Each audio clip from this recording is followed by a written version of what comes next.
Are we seeing the rebuilding of Babylon, the Golden Kingdom? We are told of mystery of Babylon in Revelation chapter 17, so an understanding of ancient Babylon is important. I was having a discussion with Kim, my friend and brother in Christ, when the topic of the number 10 came up, like the 10 Commandments, the 10 Kingdoms, 10 toes, and so on.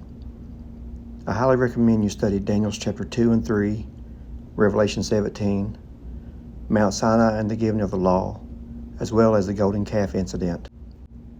I'm only going to show the patterns that I'm seeing. Feel free to share any additional thoughts.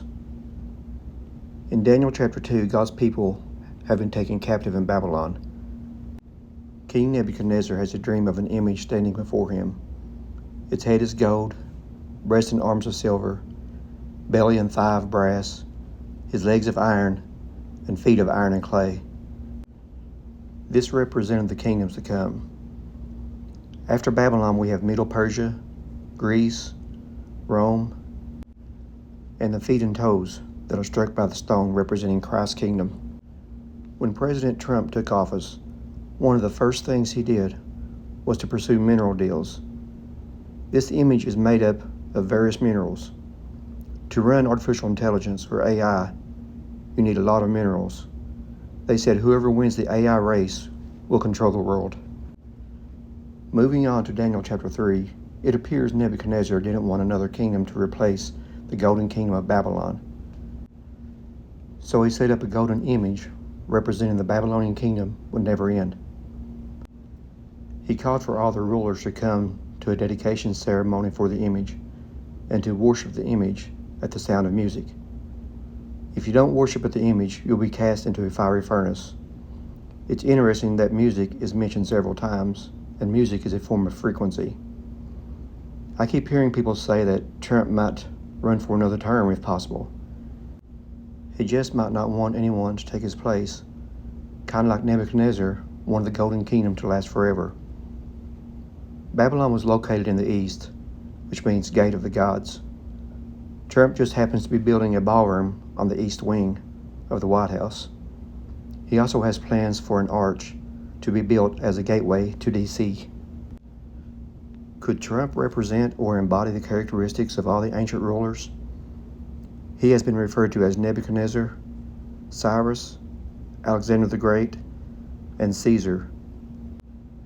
Remember when they crucified Jesus, the Jews cried, "We have no king but Caesar." Now they are celebrating No King's Day. Now what got me to study the image is Exodus chapter 24, verse 10. When Moses received the law and commandments, he saw God, and under his feet was like sapphire stone, or blue stone. In Daniel chapter 2, the image stood before Nebuchadnezzar and was struck on the feet. The earth is called the blue marble, like sapphire. We are to only serve God and be a part of his kingdom that fills the earth. The gold image will fill the earth, but will be destroyed by Jesus. Now in Revelation 17, we have Mystery Babylon, who sits upon many waters. These waters, we are told, represents people and nations, and water is pictured as being blue like sapphire. Mystery Babylon is written or engraven on her forehead, and she is adorned in jewelry. She rides a beast with 7 heads and 10 horns. This is a religious power. The 10 kings hate the harlot and will destroy her and burn her with fire. Now go to Exodus chapter 32 and the golden calf story. Moses is a type of Jesus. He has been gone too long.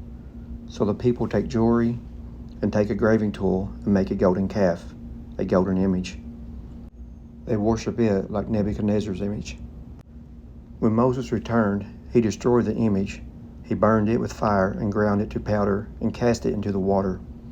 He made them drink it. Then the Levites took swords and killed them. This is a picture of Jesus returning, destroying the image, like the statue in Daniel chapter 2 is smashed in the feet, and the harlot of the many waters of Revelation 17 is burned and destroyed. The law on stone was engraved, the golden calf was engraved, and the harlot's name was written or engraved on her forehead. We are told Jesus returns with a sword and with his angels and destroys the beast in Revelation 19, verse 21.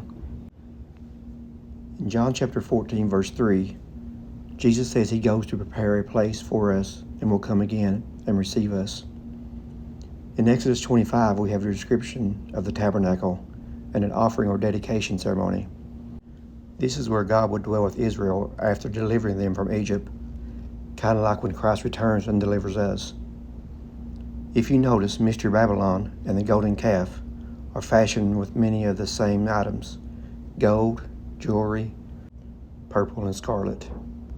And when something was dedicated, there was always an offering of blood, and Mystery Babylon offers the blood of the saints, the martyrs.